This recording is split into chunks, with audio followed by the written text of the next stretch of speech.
Bonjour à tous et bienvenue dans cette nouvelle vidéo.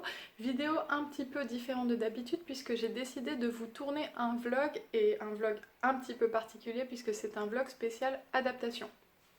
En effet, si vous suivez ma chaîne, vous savez que je vais reprendre enfin le travail. Enfin, quand je dis enfin, c'est par rapport au trou sur mon CV, hein, sinon c'est pas que j'étais pressée. Mais ma fille va avoir 14 mois et je vais retourner au travail. Et donc il a fallu que je cherche un mode de garde assez rapidement d'ailleurs, moins de 15 jours pour trouver une nourrice. Je peux vous dire que c'est quand même assez sport. Et j'ai récemment d'ailleurs tourné une vidéo où je vous explique comment je ressentais cette séparation en fait avec mon bébé. Donc je vous invite à aller la voir pour du coup introduire cette vidéo-ci. Et du coup, cette vidéo, je suis déjà en train de me perdre, c'est pour vous faire un vlog sur l'adaptation en fait. Je vais tous les jours, avant d'aller chez la nourrice et après, vous dire comment ça s'est passé, à la fois pour moi et pour ma fille, afin que ça puisse éventuellement vous aider si vous aussi vous êtes bientôt dans cette étape, si vous êtes à la recherche d'une nourrice, si vous allez bientôt vous mettre à l'adaptation. Je pense que ça peut un peu rassurer de voir concrètement comment ça se passe. Ce qui est hyper pratique avec mon adaptation, c'est que là, je vis dans une ville, je peux vous le dire maintenant, parce que je vais y rester plus de 3 jours, mais je vis à Levallois-Perret, et je vais devoir aller dans une ville qui est à 1h15 en voiture. Donc, donc super, ça va être très très pratique cette adaptation, sachant que j'ai pas encore déménagé, donc tous les jours il va falloir que je fasse des allers-retours, parfois il va falloir que je reste 3 heures sur place, mais sans être avec ma fille, donc en gros 3 heures dehors, donc ça va que j'ai déjà les clés du nouveau logement, mais théoriquement je suis pas censée y être. J'aurais un peu rien là-bas, il y a rien quoi, enfin il y a même pas mes meubles, il y a rien, il y a pas de télé, il y a rien quoi, donc voilà, je vais voir si je peux pas aller travailler pendant ces moments-là parce que je suis à un quart d'heure de ma boîte. Donc bref, je suis en train de raconter ma vie, hein, tout le monde s'en fiche, mais bref, c'est pour vous raconter aussi les difficultés d'ordre technique qui peuvent arriver pendant l'adaptation. Bon, ça y est, je viens de repartir de chez la nourrice, je suis restée 2 heures avec elle, puis avec Sophie. Alors au départ, Sophie est restée accrochée à moi comme un petit koala pendant genre 15-20 minutes. Il y avait les deux petites filles qui ont environ 16 mois qui arrêtaient pas de jouer, de venir vers elle. Mais elle s'accrochait comme un petit singe, c'était mignon, mais elle voulait pas se décoller. Je me suis dit, oh là là, la pauvre. Et je voyais pourtant qu'elle avait envie de jouer. Je l'entends, elle souffle comme un petit dragon là. Elle fait tout le temps ça, Sophie. C'est quoi? Elle a une rage contenue en fait. Et en fait, après, au bout d'un quart d'heure, elle a commencé à se lâcher, peut-être un peu plus, et aller s'amuser avec les petites filles. Elle a super bien joué pendant 1 heure et quart, donc je suis contente. Pendant ce temps-là, on a discuté du contrat, on a discuté de tous les points qui me faisaient réfléchir en fait, donc ça a fait du bien, on a tout signé et tout. Bonjour à tous, alors on est en route cette fois, je ne suis pas toute seule donc je suis contente, c'est pas moi qui vais gérer la voiture. On est en route pour le deuxième jour de l'adaptation. Donc aujourd'hui on va amener Sophie 2 heures chez la nourrice, de 10h à midi, donc en gros ça va être pour qu'elle joue et puis repas compris. En fait je sais même plus si c'est jusqu'à midi ou 13h. Ah non, c'est jusqu'à midi, donc aujourd'hui il n'y a pas le repas. Et c'est demain qu'il y aura le repas. Donc je vous avoue que là c'est aujourd'hui que je commence à appréhender la manière dont ça va se passer parce que comme vous avez vu hier elle est restée accrochée à moi comme un petit koala, vraiment comme ça pendant un quart d'heure. Donc là si je la pose et que je m'en vais direct, je sais pas comment elle va gérer le truc. Heureusement que je suis pas toute seule parce que si on doit me l'arracher des bras alors qu'elle est en pleurs, je vais très mal le vivre. Bon, donc je viens de l'amener chez la nourrice avec mon conjoint. Donc elle nous a dit qu'il fallait pas partir direct comme des barbares. Hein. Donc heureusement parce qu'elle s'accrochait encore à nous comme, comme le petit koala qu'elle est quoi. Il lui a fallu au moins 20 minutes pour commencer à jouer avec les autres enfants, avec tous les jouets, etc. Et après au bout d'un moment, il a fallu partir quoi. Et ça a été assez horrible je trouve parce que en fait, elle a senti qu'on allait partir, quoi, dès qu'elle a vu qu'on s'était levé et tout. Et direct, elle a voulu se réaccrocher à nous, elle a voulu aller dans les bras de son père, elle nous suivait partout. On est allé dans l'entrée, elle nous a tendu ses chaussures pour qu'on lui mette. Et voilà, je me retenais déjà de pleurer, quoi, tellement je savais que ça allait être dur. Donc au final, la nourrice l'a prise dans les bras. Bon, ma fille se laisse jamais prendre dans les bras, mais bon là, elle a trop rien dit sur le coup de la surprise et on est parti comme ça super vite fait, sans qu'elle se rende trop compte. Donc je l'ai pas vue pleurer, mais je suis persuadée que elle a dû nous chercher partout, quoi. Et moi, du coup, bah, j'ai pleuré comme une merde, hein, voilà. J'ai juste attendu. J'avais honte, en fait, devant la nourrice, de pleurer même devant la nourrice, que c'est ridicule. Je laisse ma fille 2 heures. Mais c'était de voir, en fait, sa réaction, quoi. Ça m'a fait... De me dire qu'elle allait se demander où on est, qu'elle allait se sentir abandonnée, bref, enfin... C'était ça qui était super dur. Et... Donc dès qu'elle a fermé la porte, j'ai fondu en larmes, hein. En fait, j'ai déjà fait garder ma fille chez une nourrice quand je suis partie au ski. Bon, j'avais pleuré aussi, mais si vous voulez, c'est pas pareil. C'était pas un truc un peu définitif où ça allait se reproduire tous les jours et où il fallait bien qu'elle s'adapte. Je savais que ça allait durer une semaine puis que ça serait fini, quoi. Mais là, c'est différent, en fait. Et du coup, ben, je l'ai pas entendu pleurer, heureusement, parce qu'alors là, voilà. Mais donc son ressenti à elle, je sais pas pour l'instant et je saurai après quand je vais revenir. J'espère que qu'elle a joué, qu'elle nous a oubliés, mais je crois pas. Je pense qu'elle aura au moins pleuré quelques minutes, on verra, je vous dirai. Mais en tout cas, pour mon ressenti à moi, je peux vous dire que ça n'a pas été simple. Je me doutais pas en fait que... Enfin, je savais que ça serait difficile, mais je pensais pas que l'étape là des 2 heures serait difficile pour moi. Mais c'est vraiment de voir sa réaction qu'elle s'accroche à nous comme ça et que on est obligé limite de la décrocher, de lui dire bah non, tu restes là quoi, nous on s'en va. C'est super dur. Heureusement qu'elle a pas trop compris ce qui se passait, la nourrice l'a pris dans les bras, on est parti, elle a même pas eu le temps de pleurer, enfin, en tout cas devant nous quoi. Bref. Bon bah ça y est, on a récupéré la petite poupée. Alors apparemment ça s'est quand même très bien passé puisqu'elle a pas pleuré alors que même la nourrice m'a dit qu'elle avait quand même un peu peur qu'elle hurle derrière la porte au départ vu qu'elle a jamais été vraiment gardée par quelqu'un d'autre. Apparemment les 10-15 premières minutes elle est restée un peu, pas immobile mais on va dire un peu statique, à regarder un peu autour d'elle, à pas trop oser bouger, ce que je pense assez naturel, hein. Elle se retrouve dans un environnement qu'elle connaît pas, avec des gens qu'elle connaît pas. Elle a peut-être eu un petit peu peur. Mais très vite, elle s'est mise à jouer. La nourrice, je dis la nourrice, c'est une assistante maternelle, mais lui a lu une histoire. Apparemment, ça s'est très très bien passé. Bon, ça y est, on vient d'arriver pour le 3e jour de l'adaptation. Donc, du coup, aujourd'hui, je vais la laisser toute la matinée, plus le repas. J'espère que ça va bien se passer. Bon, ça y est, je suis rentrée à la maison. J'ai oublié de vous faire le point tout de suite à la sortie de chez la nourrice, mais bon, là, c'est juste 1 heure après. Donc, en fait, Sophie a pleuré plusieurs fois, apparemment. Elle m'a dit que c'est pas vraiment des pleurs, des hurlements, mais elle a chouiné plusieurs fois au cours de la matinée. Par contre, elle a bien mangé, donc ça c'est bien parce qu'elle m'avait dit que certains enfants, quand c'était un peu difficile au début, ils voulaient pas manger pendant plusieurs jours. Mais bon, Sophie, pour qu'elle mange pas quelque chose, il faut vraiment qu'elle soit à l'article de la mort, quoi. Je crois que c'est jamais arrivé depuis sa naissance qu'elle refuse un truc à qui que ce soit. Elle m'a dit aussi que, en fait, quand je suis arrivée, elle était en train de m'endormir dans les bras, elle était en train de s'endormir. Donc déjà, je suis assez impressionnée qu'elle arrive à rester dans ses bras et même à s'endormir dans ses bras parce qu'elle l'a jamais fait encore avec quelqu'un d'autre de ma famille, mis à part mon copain. Donc elle est là en fait, hein.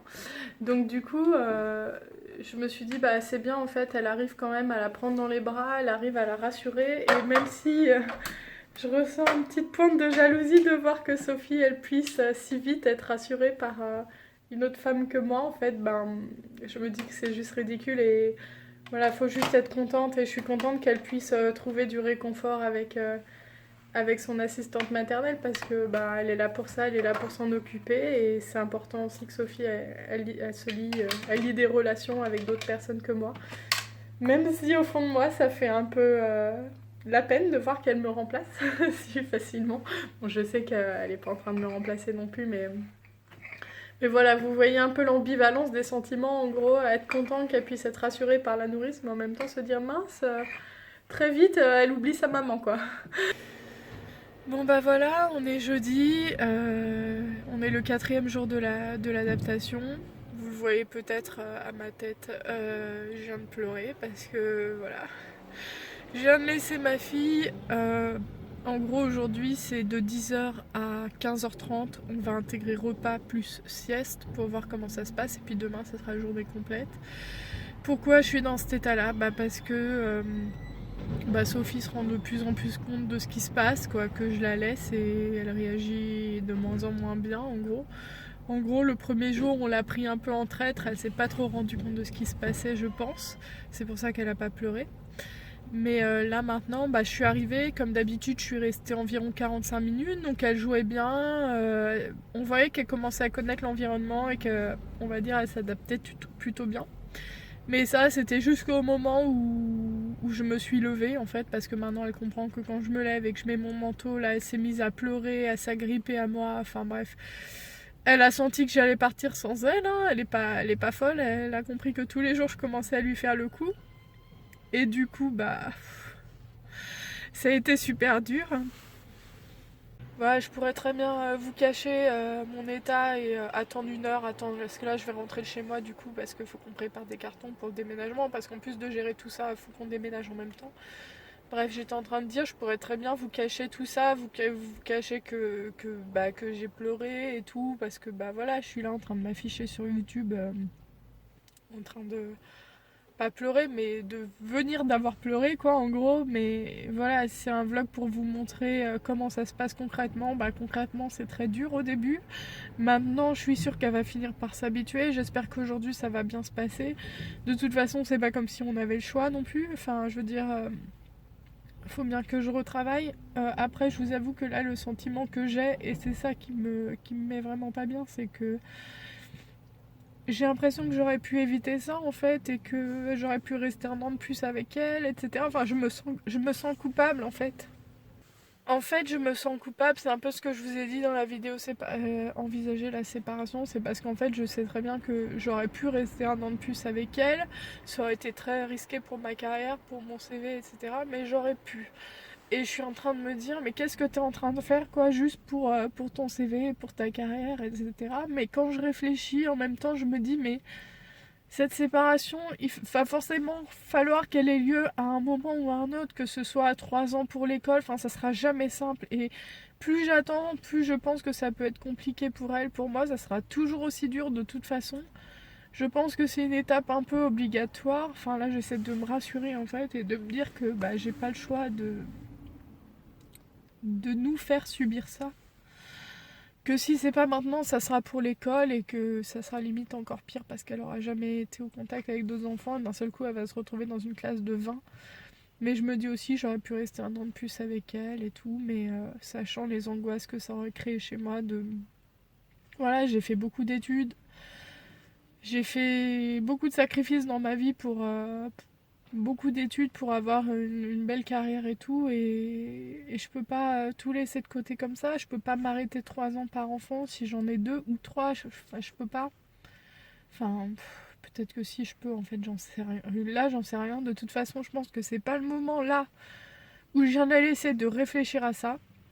En plus, je suis très contente de ce poste que j'ai. C'est vraiment une opportunité en or, et voilà. Mais là, aujourd'hui, maintenant, c'est un peu dur. Bon, ça y est. Je viens de récupérer la petite Sophie, et quand je suis arrivée, elle dormait dans les bras de la nounou. J'étais un peu jalouse, mais elle était posée dans ses bras, enfin elle dormait pas en fait, elle avait les yeux ouverts, je dis elle dormait, mais elle avait les yeux ouverts. Mais voilà, elle la prend vraiment en réconfort, et ça me fait plaisir qu'elle puisse s'attacher un petit peu à elle en fait. Donc elle m'a dit qu'elle avait pas réussi à la coucher, à lui faire une sieste dans le lit. Donc je suis pas étonnée, hein, parce que ça fait 14 mois que j'y arrive pas. J'aurais été très surprise qu'elle y arrive en une fois, voire même très, très énervée et très vexée. Mais du coup ce qu'elle a fait, c'est qu'elle l'a couchée sur un matelas avec elle dans le salon, et elle a dormi avec elle. Alors qu'elle s'occupe, elle gère quand même 3 autres enfants en parallèle. Donc je trouve ça cool qu'elle soit autant à l'écoute en fait. Bonjour à tous, je suis désolée pour la lumière pourrie. Bon, c'est le dernier jour de l'adaptation, on est vendredi, c'est mon premier jour de travail officiel. Donc aujourd'hui, je vais laisser Sophie de, on va dire 8h20 à 18h30, donc grosse journée. Ce qui va être difficile en plus, c'est qu'il faut que je la dépose comme un paquet et que je m'en aille direct, quoi. Et je sens que ça va être très difficile pour elle comme pour moi. Et je vais essayer de pas fondre en larmes comme les autres jours, parce que comment dire, je dois être 10 minutes après au travail, donc ça va un peu se voir si j'ai les yeux gonflés, que j'ai fait couler mon maquillage, etc. Donc j'espère que ça va bien se passer. Ah, voilà, je finis ce vlog adaptation puisque la semaine vient de se terminer. Je viens d'aller récupérer Sophie. L'assistante maternelle a été adorable parce qu'elle m'a envoyé des photos un petit peu toute la journée. Donc je vous l'ai pas dit ce matin, mais quand j'ai déposé Sophie, bien évidemment, c'était... Elle l'a très mal vécu, quoi. Elle a pleuré, enfin, elle a pleuré direct, mais apparemment ça a duré 30 secondes. Et bah, j'ai repleuré. moi j'ai repleuré. De toute façon, je pense qu'il va falloir du temps avant que je pleure plus quand je la dépose. On va dire que je pleure moins longtemps. Enfin, je sais que voilà, que ça fait partie du truc. Je la dépose, elle est pas contente, elle pleure, je pleure, et puis on va au travail, on pense à autre chose, etc. Donc en fait, apparemment, elle s'est très bien adaptée aujourd'hui. Elle jouait bien et tout. Par contre, quand les parents des autres bébés sont arrivés, elle s'est remise à pleurer à chaque fois parce qu'en fait, apparemment, elle pensait que c'était moi. Elle regardait et elle voyait que c'était quelqu'un d'autre. Donc c'est un petit peu triste quand même. Mais sinon, après, elle m'a envoyé des photos plusieurs fois dans la journée où elle jouait. Elle m'a aussi montré une photo où elle dormait, genre en fait, elle s'est endormie. La nourrice a juste eu à se mettre à côté d'elle en fait pour qu'elle s'endorme, truc qu'elle m'a jamais fait depuis sa petite vie, quoi. Donc elle a fait la sieste, elle a joué. Quand je suis arrivée, je l'ai vue, elle était en train de jouer, la traîtresse. Elle est là, je suis en train de lui donner la tétée de retrouvailles parce qu'en plus là on vient d'emménager, on est à fond dans les cartons et tout, il y en a partout. Là j'ai rien à lui donner à manger, je sais même pas où est le micro-ondes, faudrait que je lui fasse réchauffer un petit pot, mais les petits pots ils sont dans les cartons. Bref, je suis en train de me perdre dans ce que je disais, mais quand je suis revenue, elle était en train de jouer. Et dès qu'elle m'a vue, j'ai fait hey, mon petit bébé et tout. Elle s'est mise à pleurer direct. Je rigole parce qu'en fait, c'est vraiment. Elle montre son désespoir. Genre, oui, j'avais l'air contente, mais en fait, non, je suis pas contente. Je suis pas contente du tout de ce que tu me fais subir. Et pour le coup, c'est un peu mignon parce que je voyais bien qu'elle était en train de s'amuser, en train de jouer. Et apparemment, elle a beaucoup joué avec les deux petites filles qui étaient là. Donc, bah voilà, ça me fait plaisir. Je suis contente. Ma première journée de boulot c'est bien passé. J'allais dire c'est plutôt bien passé. En fait, ça s'est vraiment bien passé, mais on m'a donné des missions que je trouve un peu compliquées en fait. Et je suis déjà en train de me foutre la pression, mais en fait ça me ressemble et ça veut pas dire que ça s'est pas bien passé. Ça veut dire que je suis encore de nouveau en train de me mettre la pression sur un poste et je fais toujours ça, quoi. Et au lieu de prendre les trucs un peu normalement et de me dire bon bah c'est bon, tu feras ça lundi, ça va aller, t'inquiète, bah je me dis et si j'y arrive pas, et si, et je me fous la pression toute seule. Et ça ne sert à rien puisque j'ai bien vu dans mon précédent poste que je me suis foutu la pression comme ça pendant 2 ans, j'ai travaillé comme une dingue et tout, et au final je suis tombée enceinte, on m'a virée alors que j'ai des collègues qui n'ont rien foutu pendant 2 ans et qu'on n'a pas viré du tout. Donc je m'étais dit là maintenant prends les choses, relativise un peu plus. Arrête de te mettre une pression d'enfer pour essaie de faire bien les choses, de bien faire ton travail, mais c'est tout, quoi, te mets pas la pression. Et en fait, je suis comme ça, je peux pas m'en empêcher, il faut que je me mette la pression. Donc bref, c'était pas un vlog pour parler de ma prise de poste, mais bon, c'est forcément lié. J'ai passé toute la journée sur ce nouveau poste-là, c'est un gros défi pour moi, donc je vous en parle forcément un petit peu. Donc voilà, bilan de l'adaptation, ça s'est globalement bien passé. Je trouve que Sophie s'adapte, même si forcément elle pleure le matin. Hein. C'est pas une machine, hein. C'est pas une poupée qu'on pose, donc c'est normal qu'elle proteste un petit peu, mais elle mange bien, elle joue bien, les journées se passent bien. Donc voilà, je vous referai un point peut-être d'ici un mois pour vous dire un petit peu comment ça se déroule. Ouais, je vais pas vous faire le vlog comme ça pendant 6 mois, hein. Je vais pas vous saouler tous les jours. Elle a pleuré et je l'ai récupérée, etc. Mais bref, putain, je parle trop là. On sent que j'ai trop travaillé aujourd'hui, j'ai besoin de communiquer. Je suis toute seule dans un appartement vide. Enfin, je suis toute seule avec ma petite Sophie. Donc voilà, j'étais hyper heureuse de la récupérer ce soir. Limite, je courais quoi pour aller la voir. J'avais trop hâte de voir son regard quand elle me verrait. Enfin voilà. Donc ce vlog est terminé. Voilà, si j'ai un message à faire passer aux mamans qui vont peut-être reprendre le travail ou qui s'inquiètent de l'adaptation, voilà, si vous faites ça en douceur, le bébé s'adapte et ça se passe bien. Voilà, morale de l'histoire.